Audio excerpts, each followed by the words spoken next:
These are the visuals that you are getting from the White House. President Donald Trump meeting Volodymyr Zelenskyy. This is quite an interesting exchange. It was a warm handshake, and Donald Trump and Volodymyr Zelenskyy seem to have, struck a different tone today. It's just the beginning of that meeting. We don't want to read a little too much into that, but Volodymyr Zelenskyy, he has arrived at the White House. Donald Trump, the US president, receiving him, and this meeting is going to start in just a short while from now.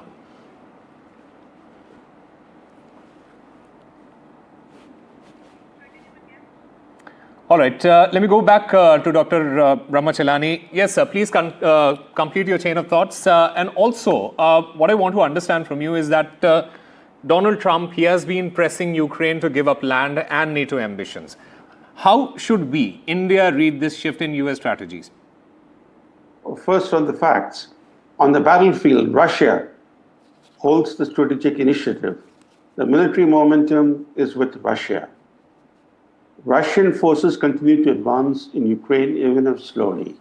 They continue to capture new territory almost every month. So the uncomfortable truth for Washington is that it risks losing a proxy war into which it has poured vast resources.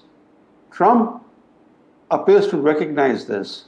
In the Alaska summit, it was clear that his push for a negotiated end to the war is designed to cut America's losses and refocus US strategy on the larger threat the US faces from China. After all, when you look at China and Russia in terms of their power capabilities, China dwarfs Russia in economic power, military spending, and technological capabilities. And at the global level, the US has only one challenger, which is China. Russia's ambitions are regionally confined. And what the Alaska summit showed was that Trump is seeking a reset. He is signaling America's recognition that its own missteps have helped drive Russia closer to China, fueling a de facto alliance that poses the gravest threat to America's global preeminence. So what Trump is seeking to do is to change policy that has turned two natural rivals into close strategic collaborators. Yeah. He wants to prioritize improved relations with Russia.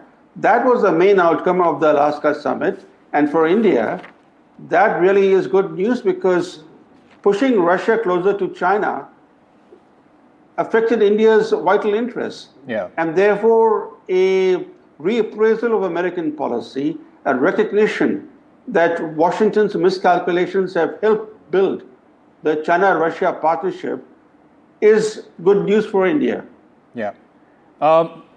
Before I go to Professor Anuradha Chinoy, let me go back to my colleague Nick Harper, who's there at Washington, D.C. Nick, the president of Ukraine, he has arrived. There was, a brief handshake. There were words spoken. What did you make of that brief exchange? Yeah, I mean, it seemed like a very warm exchange. Donald Trump putting his hand on President Zelensky's shoulder, a long handshake, and then both of them turning to the press, smiling for several seconds, waving to the press as well. President Zelenskyy there putting up his hand. And Donald Trump, before the car arrived, just before President Zelenskyy got out of the car, seemed to make a single-fisted salute, something that Donald Trump sometimes does to signify victory. But I think it is worth bearing in mind that back in February, just before that colossal bust-up in the Oval Office, there was a similar, very warm greeting between the two leaders. A warm greeting that really gave nothing away about what was to take place within the next hour or so within the Oval Office. So really all bets are off. A very friendly, warm welcome.